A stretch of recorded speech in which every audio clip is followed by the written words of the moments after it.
Beseda mandala izvira iz sanskrta in pomeni okrogel. Krog pa simbolizira popolnost, celovitost, enost.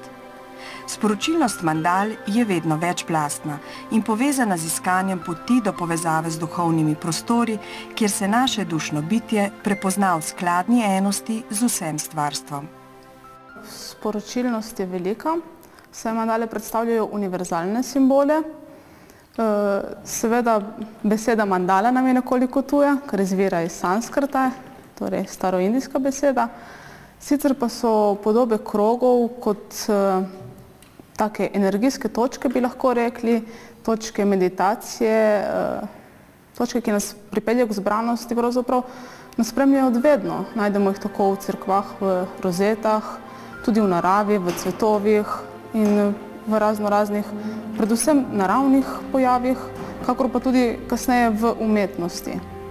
Mandala je tudi pravzaprav primerna podoba, pripomoček tako pri psihoanalizi, kakor tudi pravzaprav primerna podoba, ki kaže našo notranjost, ta notranja občutja, zato so nam tudi tako zanimive, ker naredijo vidno tisto, kar v resnici ni vidno, torej ta duhovni svet, te duhovne izkušnje, ki jih ponavadi srečamo v tekstih, v mandalah pa postanejo vizualne. In tako recimo ljudem, ki je bližje vizualnost, postanejo bližje, pa tudi recimo ljudem, ko se ne toliko ukvarjajo tako z duhovnostjo, pa toliko preučujejo, nimajo morda za to časa, se tako na nek naraven, instinktiven način srečajo s temi svetovi.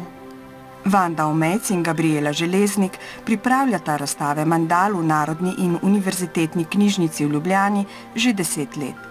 Skrivnostna pot mandal je tudi za njiju postala pot osebne in duhovne rasti.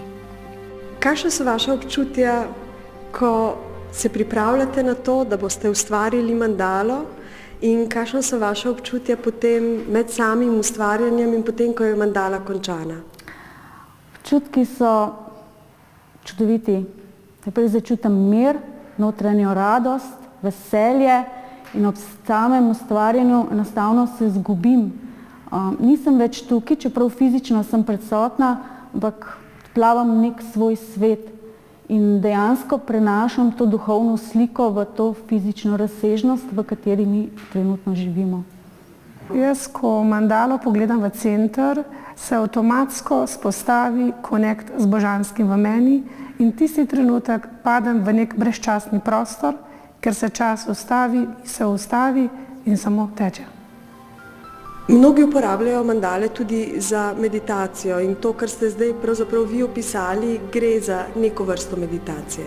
Ja, to je pot. Najprej se začne koncentracija, iz same koncentracije pridemo na meditacijo, tu se ustavijo naša čustva in naše misli in ko se to ustavi, že pridemo v kontemplacijo. Kontemplacija pa pomeni pogovor s samim sabo, to je z našo dušo, ker to je vir vsega. Človek je Bog. Razstavo mandal si lahko ogledate do sobote 30. januarja.